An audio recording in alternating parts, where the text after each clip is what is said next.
Salam à tous et je suis très heureux de vous retrouver pour une nouvelle vidéo. Aujourd'hui, on va faire une petite vidéo réaction étant donné que je suis complètement choqué par ce que j'ai pu voir justement à l'instant, c'est-à-dire cette liste de prétendants pour le Ballon d'Or africain. Il y a de nombreux absents, Yacine Bounou, Riyad Mahrez et même plein d'autres joueurs. On va en parler dans cette vidéo, mais surtout, il faut retenir que les 3 joueurs qui peuvent potentiellement remporter ce Ballon d'Or africain, c'est Victor Osimhen, Achraf Hakimi et Mohamed Salah. Comme d'habitude, juste avant qu'on commence avec cette vidéo, si ce n'est pas fait, je t'invite à t'abonner, à liker et à commenter cette vidéo. Et un très grand merci à l'ensemble des personnes qui feront ça. Donc premièrement, dans cette vidéo, on va revenir sur la liste des 3 nominés pour ce Ballon d'Or africain. Donc alors, premièrement, nous avons Victor Osimhen. Moi, j'ai envie de vous dire que c'est complètement mérité. Si Victor Osimhen n'aurait pas fait partie de cette dernière liste de 3 joueurs pouvant remporter le Ballon d'Or africain, franchement, ça aurait été très inquiétant. On aurait vraiment dit que le football africain est complètement corrompu, que c'est pas normal, que franchement c'est un scandale, enfin bref, on aurait dit plein de choses. Mais au final, j'ai envie de vous dire que heureusement, Victor Osimhen est présent. Voilà, il a réalisé une énorme saison du côté de Naples. Certes, du côté de son équipe nationale, le Nigeria, c'est vraiment le néant, à part qu'il a pu marquer des buts récemment, mais est-ce que ça faisait partie de l'année 2022, 2023, on ne sait pas vraiment. Mais voilà, en tout cas, Osimhen, il est là, il mérite sa place, il n'y a rien à dire. Ensuite, Achraf Hakimi. Franchement, j'ai envie de vous dire que ça passe. Voilà, parce qu'il y a cet exploit en Coupe du Monde, il y a également une très bonne saison du côté du PSG avec des passes décisives, des buts. Je pense que surtout, ils ont regardé son début de saison actuelle, parce qu'on voit clairement que c'est lui le meilleur latéral droit du monde. Franchement, en 2023, il faut le dire. Donc, il mérite aussi un petit peu sa convocation à Achraf Hakimi, mais moi, je pense qu'il y a même d'autres joueurs qui mériteraient plus, justement, de figurer dans cette liste de nominés pour le Ballon d'Or africain. Et pour finir, on a Mohamed Salah, et c'est là où je me pose vraiment une question. C'est vraiment à ce moment-là, je me dis, mais Mohamed Salah, il a fait quoi? Il a fait quoi de marquant, sérieusement, sur cette année 2022-2023? En tout cas, ceux qui ont vraiment des arguments par rapport à tout ça, n'hésitez pas à me les dire en commentaire, mais moi, honnêtement, je me demande encore une fois, ce que Mohamed Salah fout clairement dans cette liste des 3 nominés pour le Ballon d'Or africain. Quand tu vois qu'il n'y a pas de Riyad Mahrez ou de Yacine Bounou, qu'est-ce qu'il fait là, Mohamed Salah? Faut m'expliquer justement, j'ai envie de comprendre.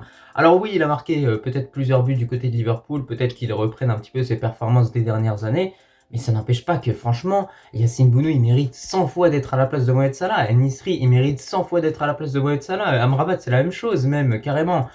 Même cas de figure également pour Riyad Mahrez qui a remporté la Ligue des Champions avec Manchester City, qui a remporté également une Première Ligue, une coupe en Angleterre aussi.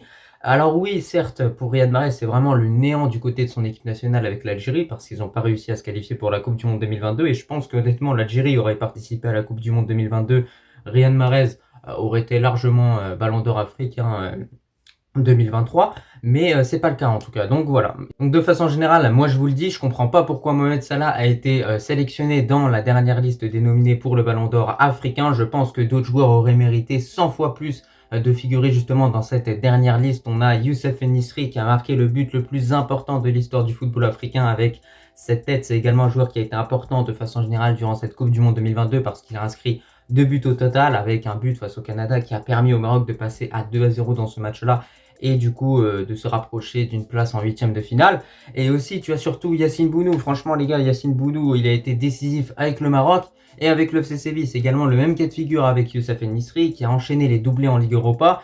Mais visiblement d'après les instances du football africain, la Ligue Europa n'a aucun poids. Et là aujourd'hui, il y a juste à regarder cette liste-là pour tout simplement s'en rendre compte. C'est vraiment que la Ligue Europa, ça compte comme 0. Voilà, clairement, on le voit franchement. Et la Ligue des Champions, j'ai envie de vous dire que c'est un petit peu la même chose puisque Mahrez a performé en Ligue des Champions.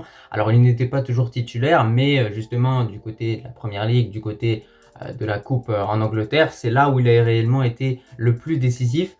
Mais j'ai envie de vous dire que tout ce que Mahrez a pu réaliser, c'était également du vent, selon les instances du football africain. Pour Yacine Bounou, c'était pareil. Pour Youssef En-Nesyri, c'était pareil.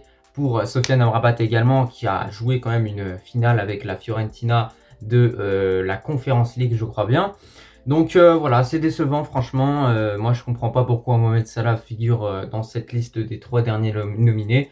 Moi, honnêtement, j'aurais préféré, mais 100 fois, que ce soit Riyad Mahrez, même si je suis marocain et que on sait qu'il y a cette rivalité au niveau du football entre les Marocains et les Algériens.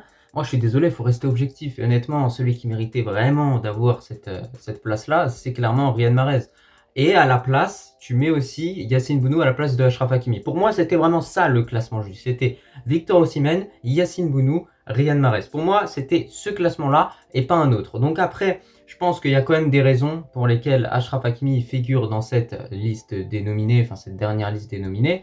Donc voilà, on verra pourquoi, mais moi en tout cas j'espère que dans tous les cas ça va être un Marocain qui va remporter ce Ballon d'Or africain, parce que ce que le Maroc a réalisé à la Coupe du Monde, en tout cas je trouve qu'on le minimise beaucoup. Je trouve que voilà, quelques mois après on est en train de descendre réellement cet exploit, alors que c'est quelque chose d'exceptionnel, on s'en rend juste pas compte. Et je vois voilà, d'autres personnes en train de dire ouais, une demi-finale de Coupe du Monde 2022 c'est moins bien que remporter une CAN. Mais les gars, faut arrêter. Faut arrêter avec ce débat-là, faut arrêter. Les gars, les Coupes d'Afrique, il y a quasiment toute l'Afrique qui a remporté une Coupe d'Afrique. Tu veux que ça ait quel poids réellement dans une équipe nationale? Je vous le dis, moi je préfère être Madagascar et aller en demi-finale de la Coupe du Monde plutôt que remporter une CAN. Franchement, elle a quoi cette CAN comme saveur? Alors oui, ça te fait un palmarès, mais au final, tu regardes autour de toi, ils ont tous aussi la CAN. Donc ça te distingue en quoi? Alors que là, tu vas en demi-finale de la Coupe du Monde en t'appelant Madagascar, franchement, respect. Et voilà, encore une fois, j'ai pris Madagascar, c'est juste un exemple. Écoutez, voilà les gars, moi je vous ai donné mon avis par rapport aux 3 joueurs qui peuvent potentiellement remporter le Ballon d'Or africain. Pour moi, il y a vraiment un joueur qui n'a rien à faire dans cette liste-là, c'est Mohamed Salah, je vous l'ai dit plein de fois, mais et moi ça me fait rire les gars. Franchement, le football africain, comment tu veux qu'il évolue avec ce genre de choses? Comment tu veux qu'on avance? Comment? Voilà, faut m'expliquer. Moi, honnêtement, j'en peux plus, franchement, c'est incroyable. Même à la limite, à la place de Mohamed Salah, tu peux mettre Aguerd. Je vous assure. Je vous assure, vous pouvez mettre Naïf Aguerd ou un autre joueur du Maroc ou même un joueur de la Gambie, je sais pas, mais enfin bref. Moi, je comprends pas pourquoi Mohamed Salah figure vraiment dans cette dernière liste. Enfin bref, c'est le football africain, c'est rien, voilà, faut laisser passer. Et surtout, moi, ce qui me choque, c'est que tu te dis que Yacine Bounou et Riyad Mahrez ainsi que Nisri, ils font du golf. Enfin, ouais, ils font du golf. Je crois que c'est ça, en fait. On s'est trompé de sport. Excusez-moi. Enfin, bref. Écoutez, sinon, concernant les autres listes, du coup, parce qu'il y a également le meilleur jeune joueur qui va être élu, il y a également le meilleur entraîneur, je trouve qu'au niveau de ça, j'ai absolument rien à dire, c'est très cohérent. Et également l'élection de la meilleure équipe africaine sur l'année 2023. Donc je crois bien qu'on a la Gambie, on a le Maroc, on a également une autre équipe nationale. Je pense que ça devrait être le Maroc. Au niveau des coachs, ça devrait être Walid Regragui qui devrait être élu. Sans oublier également que cette cérémonie du Ballon d'Or africain, ça c'est vraiment quelque chose à prendre en compte, se déroulera au Maroc du côté de Marrakech. Donc qu'est-ce que ça veut dire? Si ça se déroule au Maroc, c'est pas un hasard, c'est surtout que c'est pour remercier le Maroc pour son énorme parcours lors de la Coupe du Monde 2022, et c'est surtout que sûrement, il y a de grandes chances que le Ballon d'Or africain soit marocain, que le meilleur coach de l'année soit marocain, et que la meilleure équipe de l'année soit tout simplement le Maroc. Donc voilà, on verra comment ça va se passer. Moi en tout cas, j'espère vraiment que ça se passera comme ça. Et voilà, malgré le fait que Achraf Hakimi n'a pas toujours été au top, moi je vous dis que quand même, par rapport à Osimhen, il mérite tout simplement de recevoir ce Ballon d'Or africain, dans la mesure où Osimhen en équipe nationale c'est le néant, et souvent au niveau des Ballons d'Or africains on regarde plus les performances en équipe nationale plutôt que les performances en club, et c'est pour ça que je pense sincèrement que aujourd'hui Achraf Hakimi a plus de chances de remporter le Ballon d'Or africain par rapport à Victor Osimhen. Et ça n'enlève pas le mérite à Victor Osimhen. Voilà, c'est un joueur qui mérite aussi de l'avoir, pourquoi pas, mais il mériterait un Ballon d'Or africain un peu plus basé sur les performances en Europe plutôt qu'en équipe nationale. Et le même cas de figure également pour Riyad Mahrez qui n'a pas été nominé. Regardez, il faut voir ce qu'il a fait en équipe nationale, c'est le néant total avec l'Algérie. Donc au final, c'est peut-être un petit peu logique qu'il ne figure pas dans cette dernière liste des 3 nominés pour le Ballon d'Or africain. En tout cas, c'était un petit peu tout pour cette vidéo. J'espère que vous avez apprécié cette vidéo réaction. J'ai clairement été spontané. Franchement, c'est ma réaction en toute transparence, en toute honnêteté, pardon. Je me suis réveillé, j'ai vu cette liste des 3 joueurs. Franchement, ça m'a choqué. Du coup, je me suis dit, faut en faire une vidéo. En tout cas, j'espère que cette vidéo t'a plu. Moi, je te remercie si tu l'as regardée dans son entièreté et je te dis tout simplement à la prochaine.